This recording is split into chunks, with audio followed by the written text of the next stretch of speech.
बनावट जात प्रमाणपत्रांविरोधात जिल्हाधिकारी कार्यालयावर संघर्ष मोर्चा. अधिकाऱ्यांच्या चौकशीची मागणी.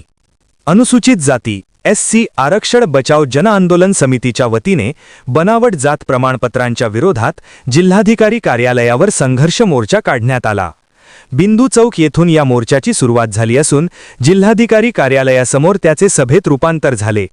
यावेळी समितीच्या वतीने जिल्हाधिकारी अमोल येडगे यांना विविध मागण्यांचे निवेदन देण्यात आले.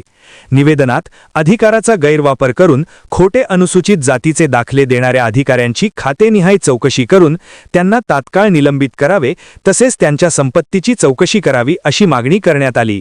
तसेच बनावट जात प्रमाणपत्रांच्या आधारे निवडणूक लढवून निवडून आलेल्यांची पदे रद्द करून त्यांचे सदस्यत्वही रद्द करावे अशी मागणी करण्यात आली. आरक्षित जागांवर खोटी कागदपत्रे सादर करून शासनाची दिशाभूल करणाऱ्यांवर कठोर फौजदारी गुन्हे दाखल करावेत असेही निवेदनात नमूद करण्यात आले आहे. आरक्षण हा अनुसूचित जाती समाजाचा घटनात्मक आणि संरक्षित हक्क असून त्यावर कोणताही आघात सहन केला जाणार नाही असा इशारा आंदोलनकर्त्यांनी दिला. यावेळी उत्तम कांबळे, डॉक्टर सुजित मिंडसेकर, राजीव आवळे, दुर्वास कदम, शिवाजीराव कवाळे, डीजी भास्कर यांच्यासह अनेक कार्यकर्ते उपस्थित होते. चॅनेलला सबस्क्राइब